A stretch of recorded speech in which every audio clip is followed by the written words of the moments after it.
আমরা চাই দেশের মানুষের অবস্থার পরিবর্তন করতে, দেশের মানুষের ভাগ্যের পরিবর্তন করতে, এবং সেই জন্যই আপনারা দেখেছেন যে আমরা এক এক করে পরিকল্পনা গ্রহণ করছি। যেই পরিকল্পনাগুলো বাস্তবায়ন করতে পারলে ইনশাআল্লাহ এই দেশের ভাগ্য যেমন বদলাবে, এই দেশের মানুষের ভাগ্য একই সাথে বদলাবে। বিসমিল্লাহির রহমানির রহিম। মঞ্চে উপস্থিত নেতৃবৃন্দ, আমার সামনে উপস্থিত মুরব্বীবর্গ, এলাকাবাসী ভাইয়েরা, উপস্থিত মা বোনেরা, দলীয় নেতৃবৃন্দ এবং কর্মীরা, আসসালামু আলাইকুম। কেমন আছেন আপনারা? আলহামদুলিল্লাহ। তো আজকে আমি সকালবেলা এসেছিলাম মাতার বাড়িতে এই জন্য গিয়েছিলাম আমি সকালবেলায়, যে ওখানে আমরা কিভাবে সেই জায়গাটাকে উন্নত করতে পারি, সেখানে বিদ্যুতের ব্যবস্থা আরো যাতে বিদ্যুৎ উৎপাদন কেন্দ্র করা যায় কিনা, আরো অথবা মিল ফ্যাক্টরি কি করা যায়, অর্থাৎ আমরা যাতে আমাদের দেশের যারা বেকার আছে তাদের কর্মসংস্থানের ব্যবস্থা কিভাবে করা যায়, সারাদিন আমরা এই বিষয়গুলো আলোচনা করেছি। শুধু তাই নয়, এই যে আপনারা যে এই যে নির্বাচিত করেছেন, বিএনপি সরকারকে যে নির্বাচিত করেছেন, এই বিএনপি সরকার কিন্তু আপনাদের সরকার, এবং সেই জন্যই আপনারা খেয়াল করে দেখেছেন যে আমরা নির্বাচনের আগে আমরা দেশের মানুষকে কতগুলো প্রতিশ্রুতি দিয়েছিলাম। কি ছিল সেই প্রতিশ্রুতিগুলো? ছিল আমাদের যে আমরা এই দেশের নারীদের অবস্থার পরিবর্তন করতে চাই, তাদেরকে আমরা আত্মনির্ভরশীল করতে চাই। সেই জন্যই কিন্তু আমরা ফ্যামিলি কার্ডের কথা বলেছিলাম, এবং আপনারা দেখেছেন যে ফ্যামিলি কার্ডের কাজ সরকার গঠন করার সাথে সাথে আমরা সেই ফ্যামিলি কার্ডের কাজ শুরু করেছিলাম। একই সাথে আমরা বলেছি যে আমরা কৃষক ভাইদের জন্য সহযোগিতা করার জন্য আমরা কৃষক কার্ড দেব কৃষক ভাইদের জন্য, সেই কাজটি আমরা শুরু করেছিলাম। আমরা নির্বাচনের আগে দেশের মানুষের কাছে আমরা ওয়াদা করেছিলাম যে আমরা যদি সরকার গঠন করতে পারি আল্লাহর রহমতে, দেশের মানুষের সহযোগিতায় সমর্থনে, তাহলে আমরা সারা বাংলাদেশে যে যাদের কৃষি ঋণ, কৃষক ভাই যারা আছে যাদের কৃষি ঋণ 10,000 টাকা পর্যন্ত আছে, তাদের 10,000 টাকা পর্যন্ত কৃষি ঋণ সহ সুদ সহ আমরা মওকুফ করব। আলহামদুলিল্লাহ, আল্লাহর রহমতে আমরা সরকার গঠন করার 1 সপ্তাহের মধ্যে সেই কাজটি করেছি। ফলে সারা বাংলাদেশে 13 লক্ষ কৃষক ভাই এই উপকারটি পেয়েছে। প্রিয় ভাই বোনেরা, আমরা বলেছিলাম যে আমরা দেশের মানুষের স্বাস্থ্যের যাতে সুবিধা পায়। আমরা জানি গ্রামের মানুষ, উপজেলা পর্যায়ে যারা বসবাস করে, অনেক ক্ষেত্রেই তারা স্বাস্থ্য সুবিধা পায় না। সেজন্যই আমরা সিদ্ধান্ত নিয়েছি এই যে উপজেলায় উপজেলায় যে 50 সদস্যের যে হাসপাতাল আছে, এই 50 বেডের হাসপাতাল প্রথম 30 বেড করেছিলেন শহীদ রাষ্ট্রপতি জিয়াউর রহমান। পরবর্তীতে দেশনেত্রী খালেদা জিয়া যখন দেশের দায়িত্বে ছিলেন, উনি আরো 20 বেড যোগ করেছিলেন, 50 বেড হয়েছিল। আমরা এবার এই সরকারকে যেহেতু আপনারা নির্বাচিত করেছেন, এই জন্য আমরা সিদ্ধান্ত নিয়েছি মানুষকে যাতে আমরা, যেহেতু আমরা মানুষের কাছে ওয়াদা দিয়েছিলাম নির্বাচনের পূর্বে যে মানুষের কাছে আমরা ন্যূনতম স্বাস্থ্য সেবা পৌঁছে দিতে চাই, সেই জন্য আমরা সিদ্ধান্ত করেছি বাংলাদেশের 503টা যে উপজেলা আছে, প্রত্যেকটি উপজেলার স্বাস্থ্য হসপিটাল যে আছে, সেই হসপিটালকে আমরা 101-50 থেকে আমরা 101 বেডে রূপান্তরিত করব, যাতে দেশের মানুষ স্বাস্থ্য সেবা পায়। প্রিয় ভাই বোনেরা, আমরা জানি গ্রাম অঞ্চলে যে আমাদের প্রাইমারি স্কুলগুলো আছে, এই স্কুলগুলোতে যদি আমরা দেশকে গড়তে চাই, তাহলে আমাদের ছোট ছোট শিশুরা যে আছে তাদেরকে আমাদের সঠিকভাবে শিক্ষা দিয়ে গড়ে তুলতে হবে। এবং সেই জন্যই আমরা জানি যে বহু শিশু আছে যারা স্কুলে হয়তো যায় ঠিকই, কিন্তু নতুন জামা বা স্কুলের জন্য যে জামা কাপড় দরকার সেটি তাদের বাবা মা হয়তো কিনে দিতে পারে না।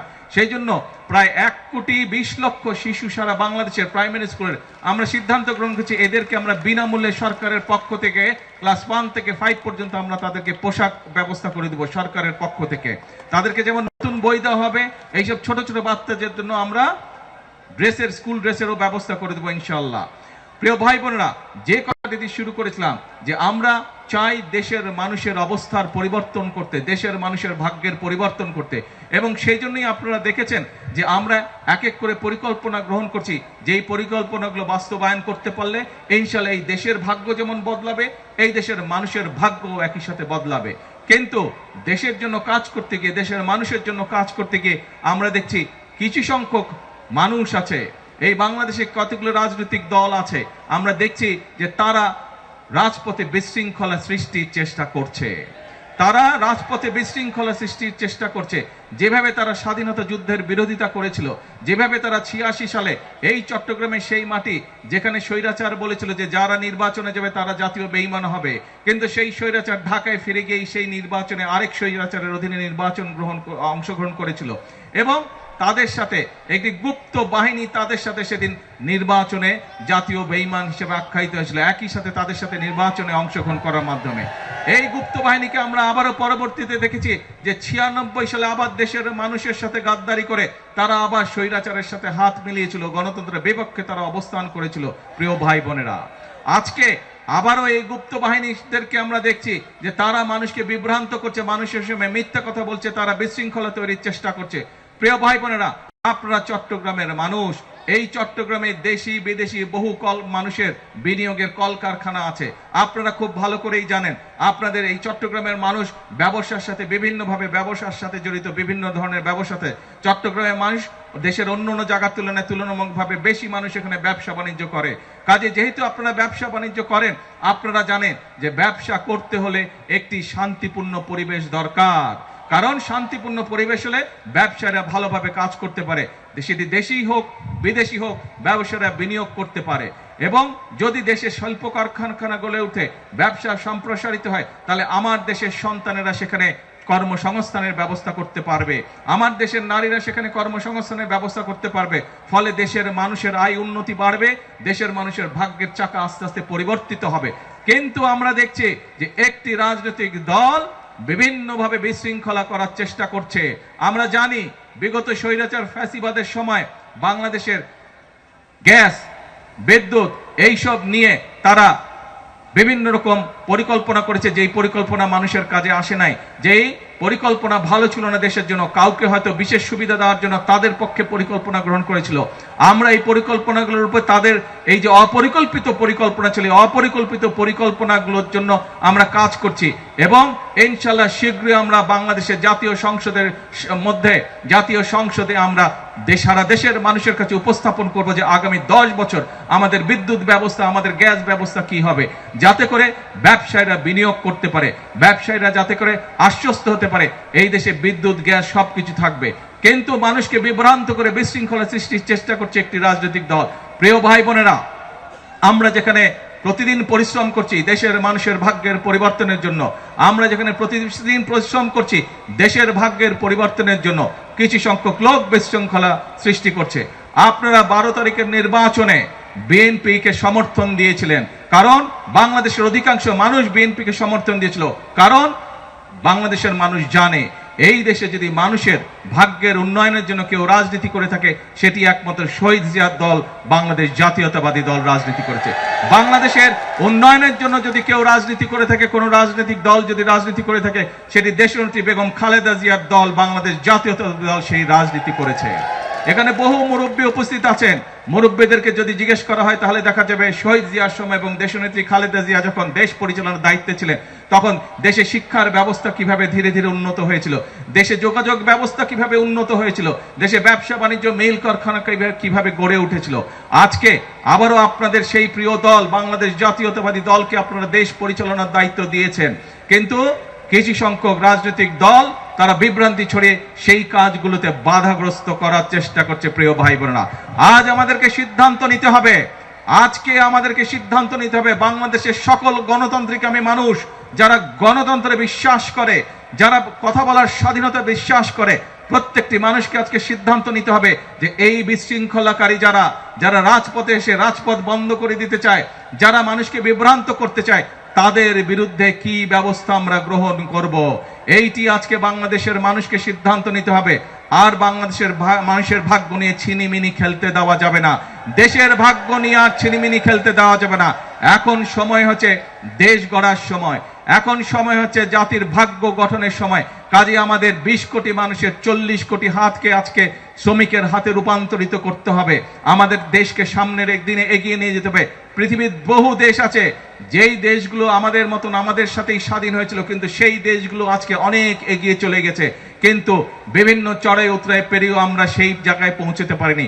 আজ আমাদেরকে সিদ্ধান্ত নিতে হবে যে আমরা দেশের উন্নয়নে, মানুষের ভাগ্যের উন্নয়নে আজ আর কোনো বাধা মানব না। আজ আপনারা দেখেছেন যে এখানে সামান্য কয়েকজন মানুষকে আমরা দলের পক্ষ থেকে এবং সরকারের পক্ষ থেকে আমরা চেষ্টা করেছি সহযোগিতা করার জন্য, ঠিক যেভাবে আমরা চেষ্টা করছি যে মা বোনদের পাশে ফ্যামিলি কার্ড নিয়ে তাদেরকে সহযোগিতা করার জন্য, কৃষক ভাইদেরকে কৃষি কার্ড দেওয়ার মাধ্যমে সহযোগিতা করার জন্য। কারণ প্রথমে যেই কথাটি বলেছি যে বিএনপি হচ্ছে সেই দল যেই দল দেশের জন্য রাজনীতি করে, বিএনপি হচ্ছে সেই দল যেই দল দেশের মানুষের জন্য রাজনীতি করে। কারণ সকল সময় বিএনপির প্রত্যেকটি নেতাকর্মী একটি কথা বলে থাকে, আমাদের সকল রাজনৈতিক ক্ষমতার উৎস হচ্ছে বাংলাদেশের জনগণ। কাজেই জনগণের সমর্থন যেহেতু বিএনপির পক্ষে আছে, জনগণ যেহেতু বিএনপিকে সমর্থন দিয়েছে, জনগণ যেহেতু বিএনপির 31 দফাকে রায় দিয়েছে, সেই 31 দফার বাস্তবায়ন করাই হচ্ছে এখন আমাদের মূল পবিত্র দায়িত্ব। কারণ জনগণ যখন 31 দফার পক্ষে রায় দিয়ে দিয়েছে, এটি আর তখন 31 দফা বিএনপির নয়, এই 31 দফা হচ্ছে জনগণের দফা। কাজে জনগণের দফা পূরণ করার জন্য, জনগণের দফা বাস্তবায়ন করার জন্য বিএনপি সকল প্রতিবন্ধকতা মোকাবেলা করে বিএনপি সামনের দিকে দেশকে এগিয়ে নিয়ে যাবে। বিএনপি দেশের মানুষের ভাগ্যের পরিবর্তন, দেশের ভাগ্যের পরিবর্তনের কাজ করে যাবে। প্রিয় ভাই বোনেরা, আজকে এই অনুষ্ঠানে আসুন আমরা একটি প্রতিজ্ঞা করি, আমরা একটি শপথ গ্রহণ করি যে দেশের উন্নয়নের ক্ষেত্রে, দেশকে সামনে এগিয়ে নিয়ে যাওয়ার ক্ষেত্রে যারা প্রতিবন্ধকতা তৈরি করবে, দেশের মানুষের ভাগ্যের উন্নয়নের পথে যারা প্রতিবন্ধকতা তৈরি করবে, তাদেরকে আমাদের রুখে দাঁড়াতে হবে। আছেন আমার সাথে আপনারা? ইনশাআল্লাহ। প্রিয় ভাই বোনেরা, আর আজকে দেখেছেন এই সরকার চট্টগ্রাম থেকে 2টি গুরুত্বপূর্ণ মন্ত্রণালয়ের দায়িত্ব 2জন গুরুত্বপূর্ণ ব্যক্তির হাতে দিয়েছে। যেহেতু সরকারের চট্টগ্রামের 2জন গুরুত্বপূর্ণ ব্যক্তি রয়েছে, ইনশাআল্লাহ চট্টগ্রামের উন্নয়ন কেউ বাধা দিয়ে রাখতে পারবে না। সমগ্রভাবে সমগ্র চট্টগ্রাম ধীরে ধীরে যে সকল প্রয়োজন উন্নয়নের জন্য প্রত্যেকটি কাজ ইনশাআল্লাহ পর্যায়ক্রমিকভাবে আমরা বাস্তবায়ন করব। প্রিয় ভাই বোনেরা, আসুন আমাদের সামনে লক্ষ্য একটাই, আমাদের সামনে উদ্দেশ্য একটাই, সেটি হচ্ছে দেশের ভাগ্যের পরিবর্তন, দেশের মানুষের ভাগ্যের পরিবর্তন।